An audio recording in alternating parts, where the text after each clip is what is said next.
Hola, clase. Estamos en el Google Doc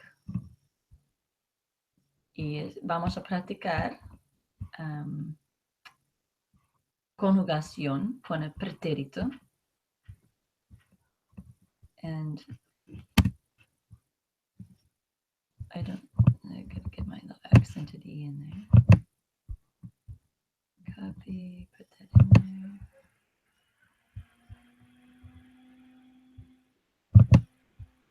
Paste, there we go. Pretérito. Okay, let's look at something.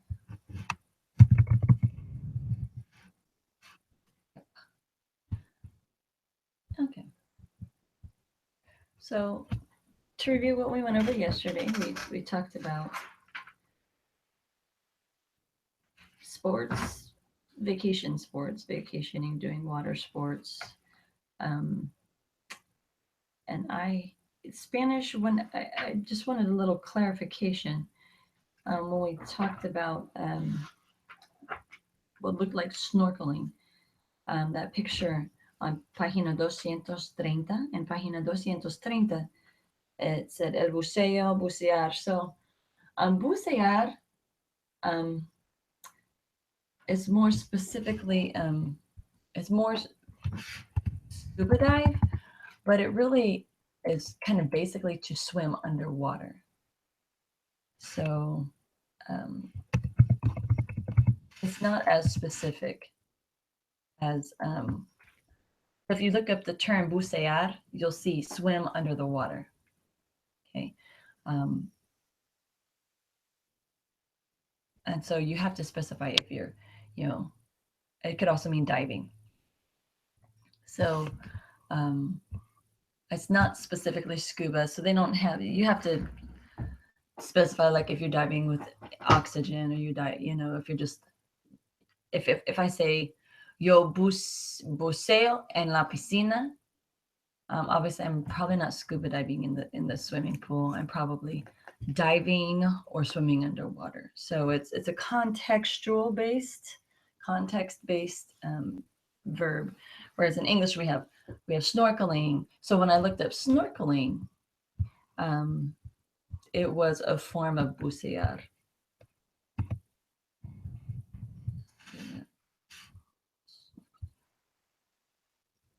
Okay, so it was like surface underwater. It says buceo de superficie, so like scuba on the surface. Okay, or buceo superficial. So just for clarification, it's because what's happening in this picture here, they are not scuba diving. They for sure are not scuba diving. They are snorkeling there, which is a form of scuba diving. It's just surface scuba diving, according to the verbs that we kind of almost unrelate them, because scuba diving is so much more involved, right? You put on all the equipment, you have to have oxygen, you have to not be claustrophobic. That's why I don't think I can do it. Slightly claustrophobic. I don't mind snorkeling. Even snorkeling though, I have to yeah, I wouldn't be able. I get claustrophobic, so I probably wouldn't be able to. Yeah, my ears. I have been for even just changing altitude and stuff. So they say if you have ear problems, you're not a good candidate for scuba diving. So, but anyways, I just wanted to clarify that. And habla hawaiana. You notice it was the it was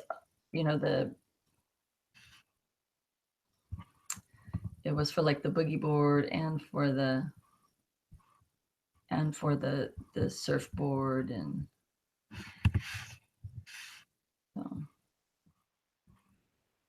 so it's kind of just anything kind of for floating on the water in that manner, whether it's swimming with it or whether it's surfing with it. So tabla hawaiiana. Okay. And we finished through that. So I have listed the homework. It's all up. It's fairly simple, straightforward. Just remember that, and I guess this is kind of preaching to the choir because you guys usually do all of your work, but just remember that it's very, very heavily weighted, um, the Quizlet portion of it. So, okay, so I would like to let's go ahead and focus on. Well, let's look in the book. I don't think we actually turned to it. So, en página 238. Página 238. A couple of things I didn't go over yesterday when we were talking about conjugating in the past tense. Remember, it's called the pretérito. Number 3, I didn't cover at all. So note the spelling of the yo form of the verbs that end in car. Okay. So marcar, llegar, car, I should say car, gar, and zar. They all take on a spelling change to maintain the hard sound. So C, when followed by I or E, again makes the soft sound, followed by A or U makes the hard sound. So in the yo form, if I add that accented E, instead of saying marqué, it would say marcé. So we want to maintain the sound. So if you look at the example, marcaste un tanto? Sí, marqué un tanto. So that C has to change to that Q to maintain. Q, C and Q go back and forth in order to maintain hard or soft sounds. So, and then the verb llegar is to arrive. The next example, llegaste a tiempo? Sí, llegué a tiempo. The same thing happens here. The G, when followed by I or E, says it's soft sound. And we'll conjugate these ones just to show you. So in order to maintain its hard sound, it adds the U in there. The U doesn't add any extra sound. It just, forces the G to say its hard sound. Because otherwise, if we didn't have that U in there, it'd say yeje. And they want it to maintain like all the other forms and maintain its hard G sound. So with a U in there to make the G, force it to say its hard sound. And then the third one is not as obvious because in modern day Spanish, especially in non-Spain Spanish, like I said, Spain Spanish will have a slight differentiation with their Z's. Remember, we talked about the Z's and some of the C's being the lisping sound, like Barcelona. Okay, I don't want to call it a lisping sound because it kind of puts it in a negative light, but it's not.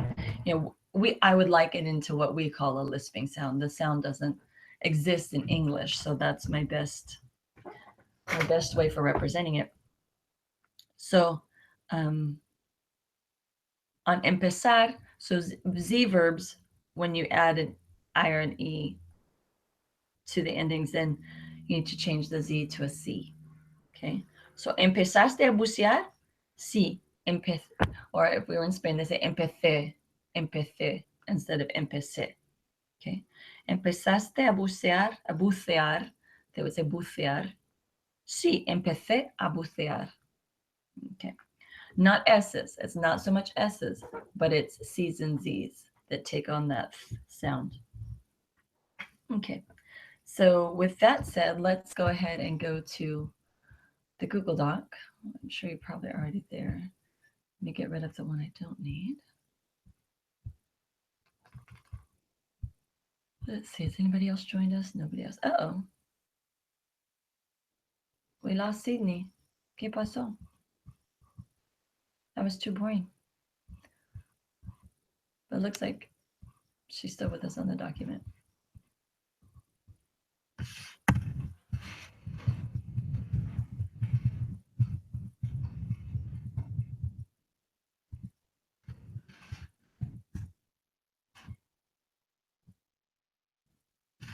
Oops. Okay. So let's just go ahead and add these endings here.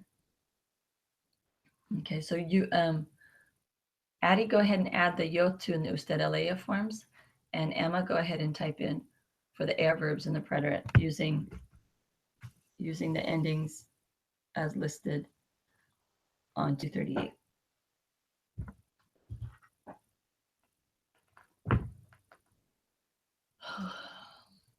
Oh, I gave you the hard one, Addie, huh? You have to get all the accents.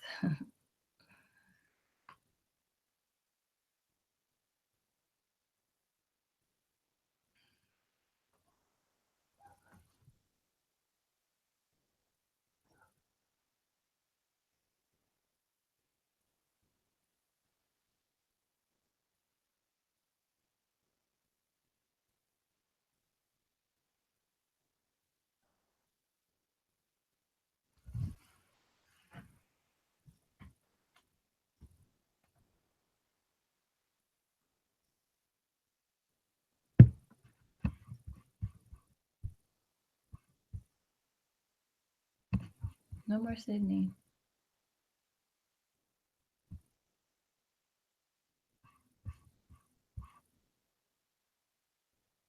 Okay, muy bien.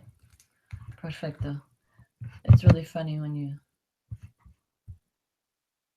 the spell check how it wants to change to something else than Spanish. Okay, so then looking at the ER and IR verbs, just to contrast, yeah, we went over them briefly yesterday. So it's, we have E.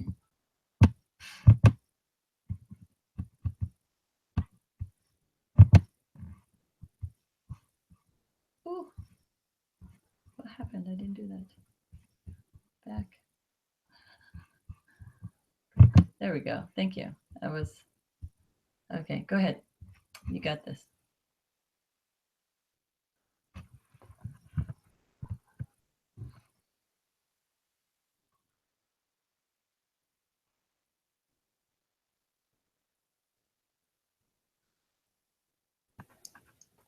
Wait, I forget what the Y yo, con acento sobre la O. okay.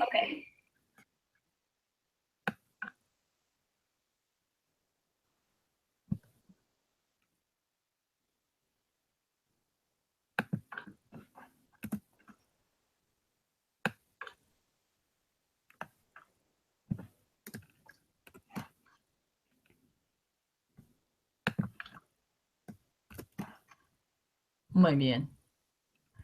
Muy bien, perfecto.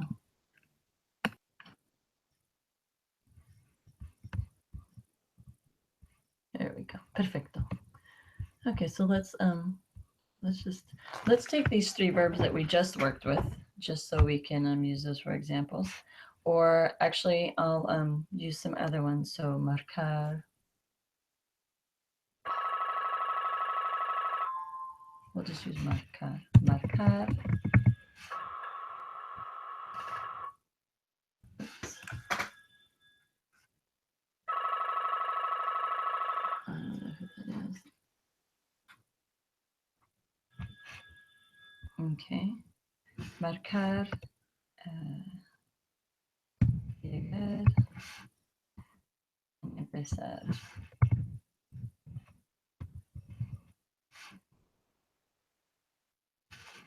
So marcar.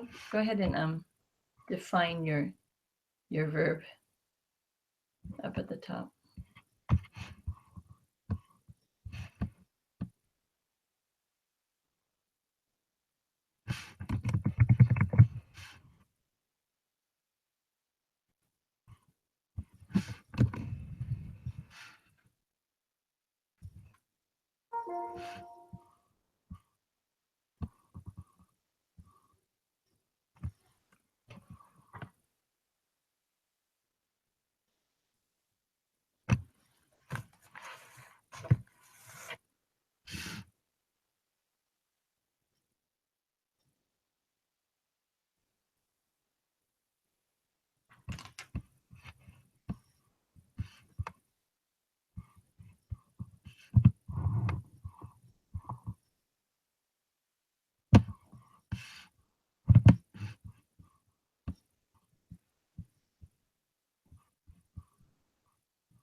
Okay.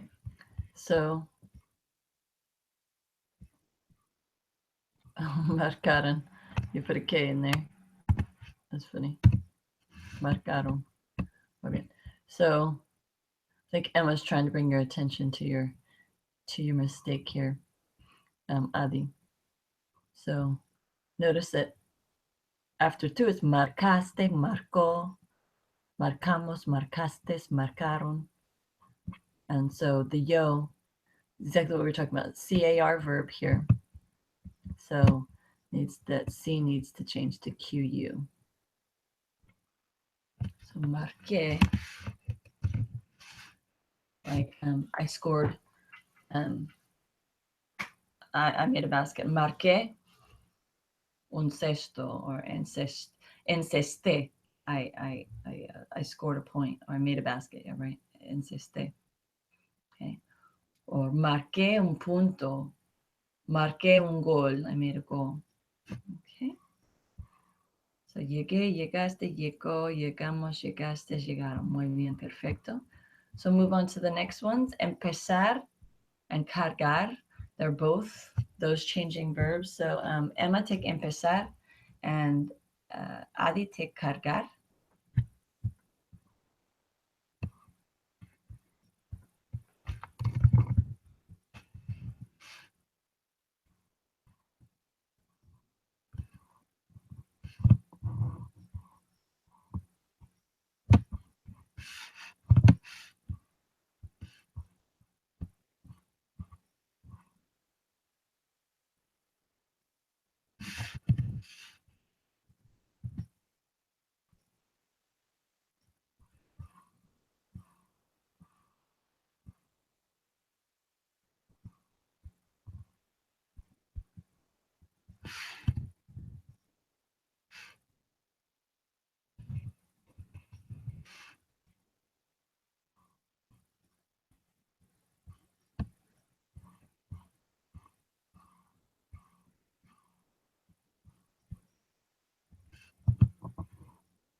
When you're doing past tense, do you still do the stem changing? No. No? No. Okay, thank you. For a general rule, no. There are a few, but they're very, very few.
Okay, muy bien.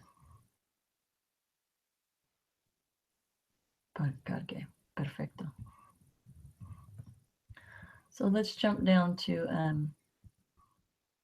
ER and IR verbs down here. Oops, did I skip one? I thought I filled that in. Let's see. Vivir. Well, where did comer go? I had comer on there. Do you see comer? No. Okay. So let's jump down to, I know I had it in there. That's so weird.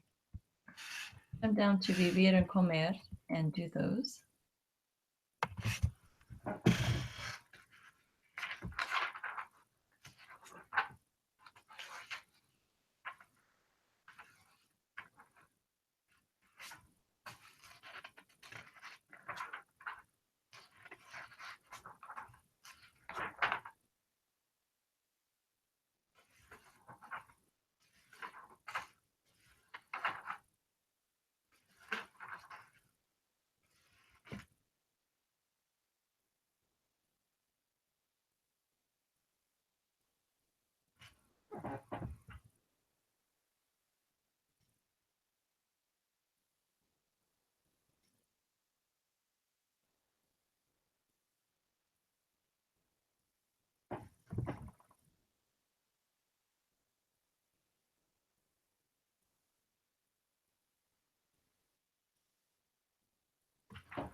Real good?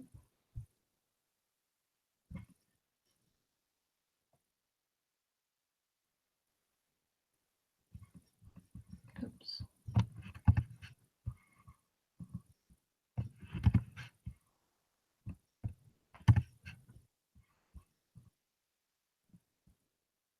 No, on the other ones, when I put that little dash in there, I only do it to signify that it's a suffix. So when conjugating, no need for that, because really that's a sentence, right? Yo viví. There we go. Yeah, I only do it on those certain ones just to signify that it's a. There we go. And keep it clean. Looks a little cleaner. I know sometimes on some of mine it shows up because I've copy and pasted. So sorry about that. That would be my fault. Okay. So preguntas. Any questions on this? I think you guys got it. It's just a matter of memorizing the new endings. Yeah, 2 new sets of endings. So basically you have 10 new things to remember because nosotros and vosotros doesn't change. except for the fact that ER and IR, they take the imos instead of the hemos, okay? So that is the difference with the nosotros is there. Vivimos, comimos, yeah. Okay, so yeah, perfecto. Let's just look at a couple sentences using these verbs here, okay? I ate a sandwich and hot coffee, which you know I'm not talking about myself because I do not drink coffee.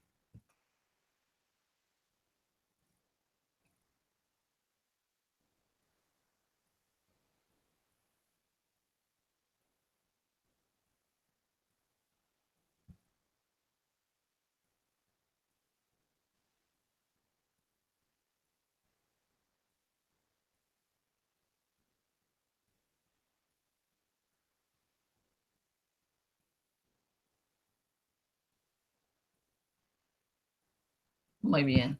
Group effort. I like that. Oops.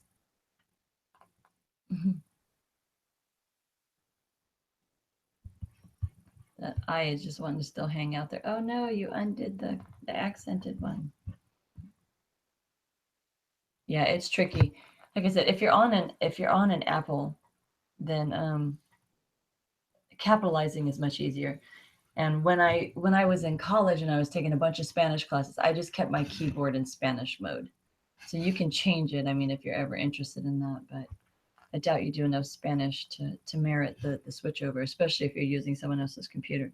My kids used to get frustrated. They're like, Mom, why doesn't this type like it's supposed to? I'm like, it has the Spanish alphabet. I'm sorry. Just when you're writing a bunch of papers and doing a bunch of homework in Spanish, it's well worth your while to switch your keyboard over. Could I tell you how to do it right now? No, it's somewhere in the settings. But if you're on an Apple, it'll do it for you. Just real simply, I think by holding the key, just like on iPhones and iPads, you just hold the key and it's nice. Okay, so yo comí un sándwich y café caliente. Perfecto.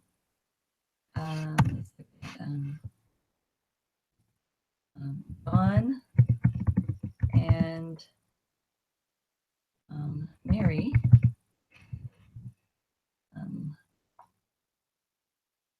passed the papers to her. There we go. Oops, that should say Mary.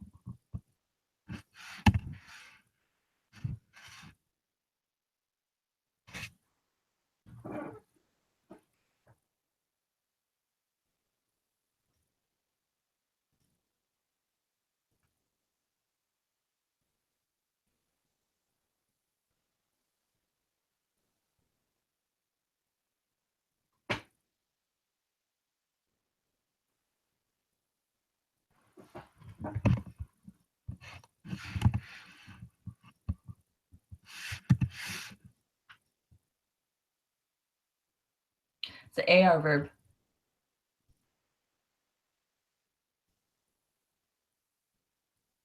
See.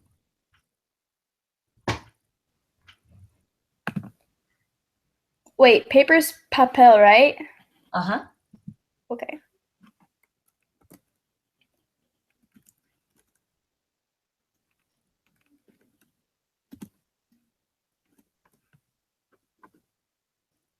Oh man.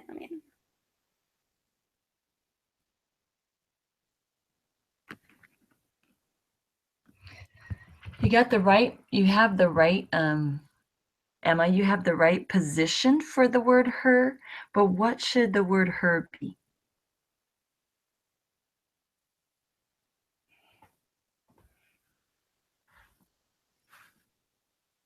Okay, go back to our direct and indirect object pronouns we were learning last chapter. Ooh. Sí, perfecto. And then what's John in Spanish?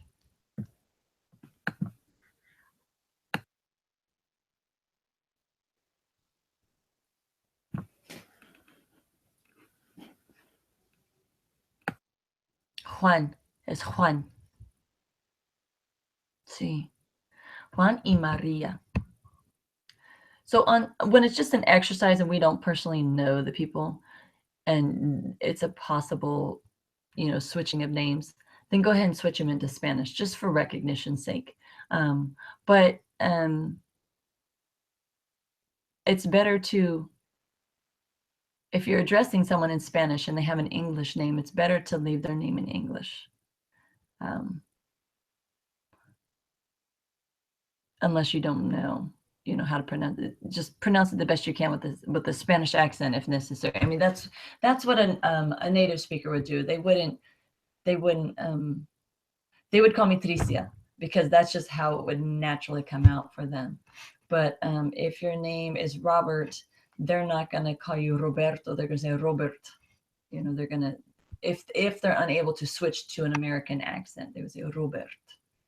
The best they could without. So don't switch it but when we're doing homework and we're doing assignments, or you're writing about your friends, you don't need to switch their names to Susana or Jose or anything like that. But I want you to be familiar with what those names are. So like Jose, what is Jose in English?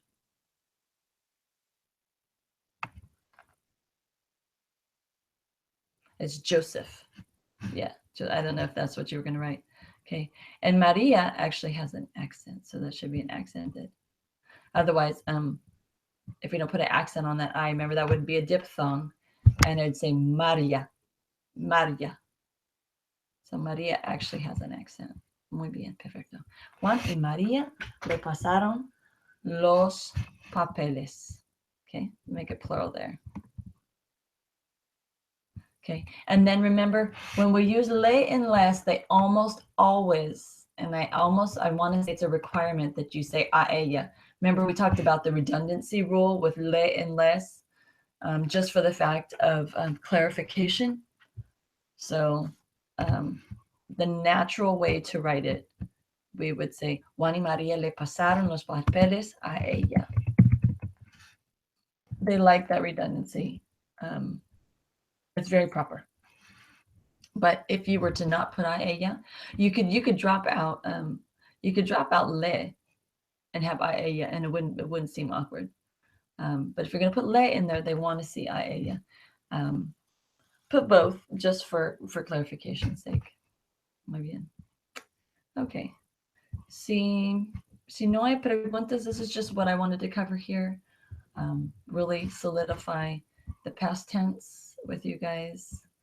So hopefully the others look on. And so again, the homework, con permiso, lo siento. The homework only includes the AR verbs because they're technically not covered until chapter 8. But I just want to make sure that, if we want to write something, you can see them side by side comparatively. So, okay. Si no tienen pregunta, es todo para hoy. No preguntas? Okay. Adios. Homework is posted. Hasta martes. Ooh. Oh, I had a question. Real quick, if you're still here with me. Do you guys have testing next week? I guess suppose that would be. No, Addie, you're not either. Neither one of you are with Visions, huh? So I know Visions has testing next week, so I guess it doesn't concern you guys. I'll send out. Oh, llegar is not to wear. That's llevar.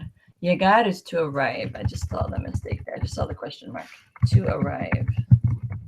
There we go. Sorry about that. Didn't say it earlier. Okay. So yeah, it doesn't concern you guys. Do either of you two have any kind of SAT testing or anything like that?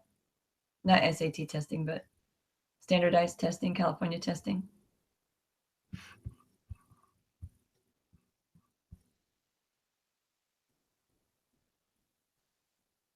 I'll take that as a no. Okay, adios.